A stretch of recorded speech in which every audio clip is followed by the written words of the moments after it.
بسم اللہ الرحمن الرحیم۔ السلام علیکم۔ Story time.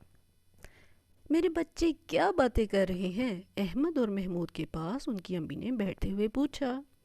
ہم ابو کا انتظار کر رہے ہیں مما، آج ابو لیٹ ہو گئے۔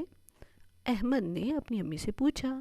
نہیں بیٹا، ابھی تو ان کے آنے میں کافی ٹائم رہتا ہے، ماں نے کلاک کو دیکھتے ہوئے جواب دیا۔ آج آپ کو ان کا بہت انتظار ہے، لگتا ہے کوئی فرمائش ذہن میں چل رہی ہے۔ احمد اور محمود مسکرا دیے۔ ہم نے ان سے اجازت لینا ہے۔ کس بات کی بیٹا اجازت؟ ہم اپنے دوست عمران کے ساتھ اسکول سے واپسی پر جانا چاہتے ہیں۔ مما بس 1 گھنٹہ۔ بیٹا، دوست کے گھر جانے کی اجازت تو نہیں ملے گی، اسکول میں اتنا سارا وقت تو آپ اکٹھے گزارتے ہیں، ضرورت نہیں۔ ان کی مدر نے فوراً انہیں انکار کر دیا۔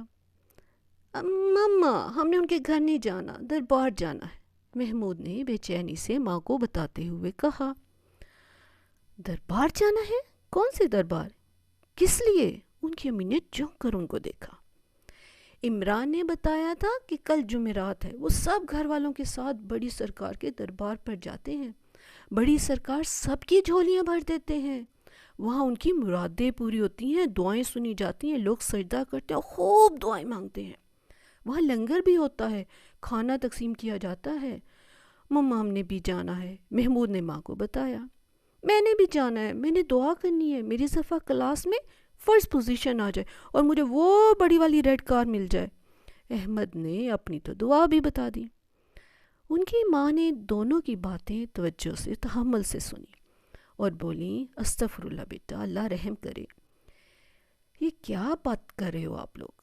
ہمارے ملک میں بہت سے غلط کام ہو رہے ہیں، جن جن کاموں سے روکنے کے لیے اللہ نے پیارے نبی حضرت محمد صلی اللہ علیہ وسلم کو دنیا میں بھیجا تھا، ہم اب وہی کام کرنے لگے ہیں۔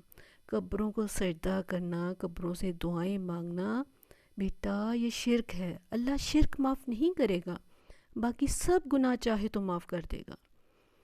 مما شرک کیا ہے؟ احمد نے ماں سے پوچھا۔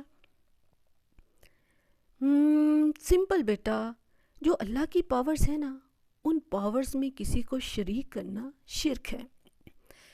جیسے آپ کو پتہ ہے نا کہ ہم دعا اللہ سے مانگتے ہیں، ہر نماز کے بعد ہم اللہ سے ڈھیروں ڈھیروں دعائیں مانگتے ہیں۔ اب یہ سوچنا کہ دعا کسی اور سے مانگیں گے اور وہ ہماری دعائیں سن کر پوری کر دے گا، نہیں بیٹا، یہ شرک ہے۔ کسی اور کے آگے سجدہ کرنا یہ شرک ہے۔ آپ کو پتہ ہے نا، قریش کے کافر بھی بتوں سے دعائیں مانگتے تھے، بتوں کو سجدہ کرتے تھے، ہندو بھی بتوں کو سجدہ کرتے ہیں، اور ہم جو خود کو مسلمان کہتے ہیں قبروں کا سجدہ کرتے ہیں اور پھر بھی یہ خیال کرتے ہیں کہ ہم مسلمان ہیں۔ استغفر اللہ بیٹا، نبی کریم صلی اللہ علیہ وسلم نے اپنے مرض الموت میں فرمایا تھا، اللہ نے یہودیوں کو اپنی رحمت سے دور کر دیا کہ انہوں نے اپنے انبیاء کی قبروں کو سجدہ گاہ بنا لیا تھا۔ آپ کا مطلب ہے یہ سب شرک ہے؟ ہاں بیٹا، یہ شرک ہے۔ ماما یہ شروع کیسے ہوا؟ محمود نے اپنی ماں سے پوچھا۔ بیٹا، حضرت آدم علیہ السلام کی وفات کے بعد ہزاروں سال پہلے یہ شرک شروع ہوا۔ حضرت آدم علیہ السلام کے زمانے میں اور اس کے بعد بھی بہت لمبے عرصے تک شرک نہیں تھا۔ حضرت آدم علیہ السلام کی اولاد میں 5 بزرگ تھے، وہ بہت نیک تھے۔ جب وہ فوت ہو گئے تو لوگوں کو بہت غم ہوا، وہ ان کی قبروں کے پاس بیٹھتے، روتے، یاد کرتے۔ اس وقت شیطان نے اپنا کام دکھایا۔ آپ کو معلوم ہے نا، شیطان کا یہ کام ہے کہ وہ انسانوں کو ورگلاتا ہے، سیدھے راستے سے ہٹا کر شرک اور گناہ کے کاموں پر لگاتا ہے۔ شیطان انسانی شکل میں ان لوگوں کے پاس آیا اور کہنے لگا، تم ان بزرگوں کی یادگار قائم کر لو، وہ ہر وقت تمہارے سامنے رہے گی۔ ان لوگوں نے اس تجویز کو پسند کیا۔ شیطان نے ان بزرگوں کی تصاویر بنا کر ان کے سامنے رکھ دی۔ وہ لوگ ان تصاویر کے پاس جمع ہونے لگے۔ اب ابلیس یعنی کہ شیطان نے دوسری چال چلی، کہنے لگا، تمہیں دور سے آنا پڑتا ہے، میں تمہیں تصاویر بنا دیتا ہوں، تم لوگ اپنے اپنے گھروں میں یادگار کے طور پر رکھ لو، یہ بات ان لوگوں کو اور زیادہ پسند آئی۔ اس نسل تک تو معاملہ یوں ہی رہا۔ بعد کی نسل نے ان تصاویر کی پوجا یعنی عبادت کرنا شروع کر دی۔ پھر انہوں نے ان تصاویر کی جگہ بت تراش لیے۔ یہ بات بھی شیطان نے سکھائی تھی۔ آہستہ آہستہ برائی کی طرف کیسے مائل کیا کہ ان کو خبر بھی نہ ہوئی کہ وہ اللہ کی رحمت سے دور ہو رہے ہیں۔ بس بیٹا، اس طرح دنیا میں بتوں کی عبادت شروع ہو گئی۔ اللہ نے حضرت نوح علیہ السلام کو نبی بنا کر بھیجا۔ قرآن پاک میں حضرت نوح علیہ السلام کا ذکر آیا ہے، اور ایک سورت تو حضرت نوح علیہ السلام کے نام پر بھی ہے۔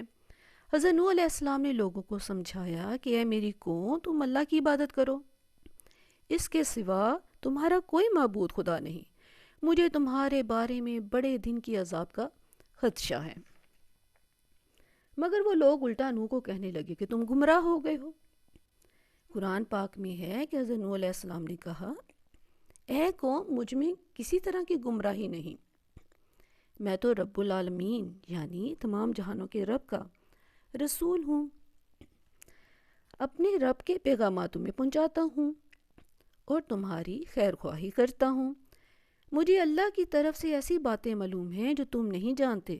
تمہیں اس بات پر تعجب ہے کہ تمہارے پاس نصیحت تمہارے رب کی طرف سے ایک ایسے آدمی کے ذریعے سے آئی ہے جو تمہیں میں سے ہے، تاکہ وہ تمہیں ڈرائے اور تم نافرمانی سے بچو اور تم پر رحم کیا جائے۔ وہ ان لوگوں کو سمجھاتے، لیکن ان کی قوم کے لوگ ان کو تنگ کرنا شروع ہو گئے، دھمکیاں دیتے، تشدد کرتے، مارتے۔ پیارے نبی حضرت محمد صلی اللہ علیہ وسلم کے پیارے سے صحابی ابن عباس رضی اللہ عنہ بتاتے ہیں کہ حضور صلی اللہ علیہ وسلم نے فرمایا، کسی نبی کو اپنی قوم کے ہاتھوں اتنی تکلیف اور اذیت نہیں پہنچی جتنی حضرت نوح علیہ السلام کو اپنی قوم کے ہاتھوں برداشت کرنا پڑی۔ بیٹا، ان لوگوں کو اس بات پر حیرت تھی کہ ایک ان جیسا انسان اللہ کا رسول کیسے ہو سکتا ہے؟ رسول تو کسی فرشتے کو ہونا چاہیے۔ قرآن پاک میں تو جگہ جگہ نبیوں کے انسان ہونے کا بتایا گیا ہے، اور ہمارے پیارے نبی صلی اللہ علیہ وسلم نے خود کہا، میں تمہاری ہی طرح بشر ہوں یعنی انسان ہوں، فرق یہ ہے کہ میری طرف وحی کی جاتی ہے۔